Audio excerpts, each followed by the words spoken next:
जैसे से हम सभी को हम करे हैं एसटेट टीजीटी साइंस के लिए क्लास और साथ ही साथ रेलवे ग्रुप डी के लिए, जिसमें हमने 9th क्लास अपने स्टार्ट कर रखी थी। 9th क्लास का हमारे पास पहला टॉपिक हो चुका था, सेकंड हो चुका था, थर्ड हमने स्टार्ट किया था। इसकी एक क्लास हमारी पहले हो चुकी है, आज हमारे पास है ये second class. Okay, atoms and molecules. पिछले क्लास में हमने एटॉमिक मास यूनिट के बारे में डिस्कस किया था। एटॉमिक मास यूनिट क्या होता है? Atomic mass unit is defined as the quantity of the mass equal to 1/12 of mass of an atom of carbon 12। जो कार्बन 12 होता है उसका जो मास होता है उसके कितना मल्टीप्लाई होता है? 1/12 मल्टीप्लाई होता है।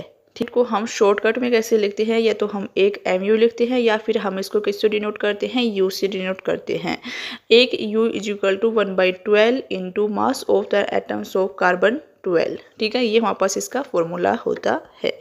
या फिर हम इसको लिखते हैं एक u is equal to 1.66 multiply 10 की पावर -23 kg। याद रखना, एक u इज इक्वल टू हमारे पास कितना होता है? 1.66 मल्टीप्लाई 10 की पावर -23 kg। ठीक है, ओके। यहाँ तक हमारे पास थी एटॉमिक मास यूनिट की बात। फिर हमने एटमॉसिटी के बारे में पढ़ा था। एटमॉसिटी के बारे में हमने पढ़ लिया था। एटमॉसिटी क्या होता है? जितने भी number of the atoms present होते हैं वन मॉलिक्यूल में, उसी को हम क्या बोलते हैं? एटमॉसिटी बोलते हैं। जैसे ऑक्सीजन में हमारे पास 2 एटम्स है, ऑक्सीजन के 2 लग रहा है ना यहाँ पे, तो हमारे पास यहाँ पे ऑक्सीजन के 2 एटम्स है, तो ये कैसा है? इसकी एटमॉसिटी कैसी है? Diatomic. ऐसे ही हमारे पास हाइड्रोजन में 2 एटम्स होते हैं, तो इसकी एटमॉसिटी क्या है? Diatomic. ठीक है, तो हमारे पास एटमॉसिटी के बारे में भी हमने अच्छे से डिस्कस कर लिया था। अब हमारे पास आता है मोलिकुलर मास। हम मोलिकुलर मास कैसे निकालेंगे वो देखेंगे। If the it is the sum of atomic mass of the all the atoms in a molecule. एक मोलिक्यूल में जो भी एटम्स होते हैं उनके जो मास होते हैं, एटॉमिक मास होते हैं, उनका सम होता है। ठीक है, अब एटॉमिक मास अगर आपको याद नहीं है तो मोलिकुलर मास निकालने में आपको दिक्कत होगी। एटॉमिक मास से कैसे याद करोगे? 1 से लेकर जो 20 तक हमारे पास एलिमेंट है उनके एटॉमिक नंबर अगर आपको याद है तो एटॉमिक मास भी याद हो जाएगा, क्योंकि जो एटॉमिक नंबर होता है उसका डबल करते ही हमारे पास क्या आ जाता है? एटॉमिक मास आ जाता है। ठीक है, तो 1 से लेकर 20 तक जितने भी एलिमेंट्स हैं उनके एटॉमिक नंबर याद कर लेना। एटॉमिक नंबर याद हो गए तो एटॉमिक नंबर को डबल कर दोगे तो एटॉमिक मास याद हो जाएंगे। ठीक है, ओके। अब हम देखते हैं जो हमारे पास मोलिकुलर मास क्या कहता है कि ये किसका सम होता है? एटॉमिक मास का सम होता है। जो भी हमारे पास एटम्स है उन सभी के एटॉमिक मास का सम होता है। एग्जांपल देखते हैं तो हम निकालेंगे यहाँ पे H2O का मोलिकुलर मास। ठीक है, तो यहाँ पे हम क्या करेंगे? हमारे पास जो हाइड्रोजन है, हाइड्रोजन का हमें एटॉमिक मास पता होना चाहिए। हाइड्रोजन का एटॉमिक मास होता है 1।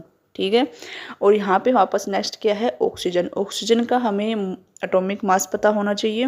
देखो, ऑक्सीजन का जो हमारे पास एटॉमिक नंबर होता है वो हमारे पास होता है 8, और 8 का जब हम डबल करते हैं तो हमारे पास एटॉमिक मास कितना निकल के आता है? 16।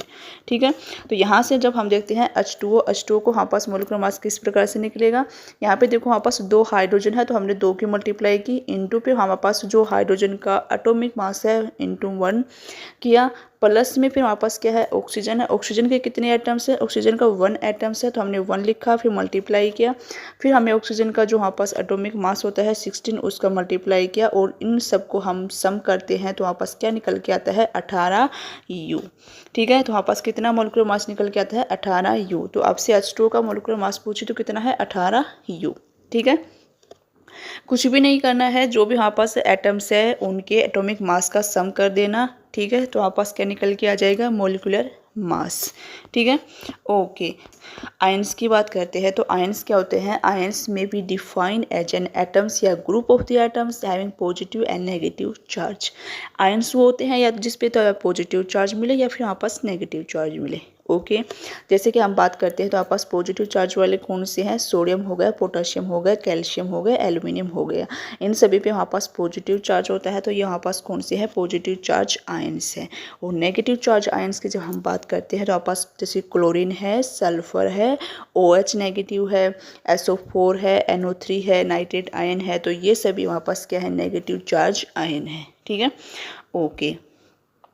अब यहाँ पे हमारे पास आयंस भी 2 प्रकार के होते हैं, तो ये भी हमें पता होना चाहिए, मोनो एटॉमिक आयंस और पॉली एटॉमिक आयंस।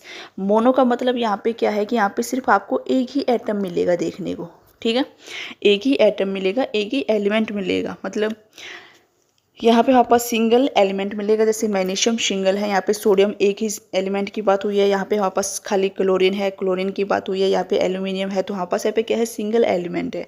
पॉलीएटॉमिक का मतलब क्या हो जाएगा, यहाँ पे वापस बहुत से आपको एलिमेंट देखने को मिलेंगे, जैसे यहाँ पे नाइट्रोजन है और यहाँ पे हाइड्रोजन एलिमेंट है, यहाँ पे 2 एलिमेंट्स की बात हुई है। जैसे हम यहाँ पे बात करते हैं कार्बोनेट आयन में, तो यहाँ पे कार्बन है, साथ में वापस क्या है, ऑक्सीजन है, तो यहाँ पे 2 आयंस उसकी बात हुई है, एलिमेंट्स की। ठीक है, तो पॉली में वापस क्या मिलेगा, आपको एक से ज़्यादा एलिमेंट्स देखने को मिलेंगे, और मोनो में वापस क्या होगा, हमारे पास एक ही एलिमेंट होगा। बस इतनी सी बात है। अब वापस यहाँ से वापस देखो, ये आयंस का भी होता है। अब क्या बचता है, अब वापस इसके आते हैं क्वेश्चंस। ठीक है, अब इस टॉपिक से वापस क्वेश्चन आपसे किस प्रकार से पूछे जाएंगे वो भी हम इसमें कवर करेंगे।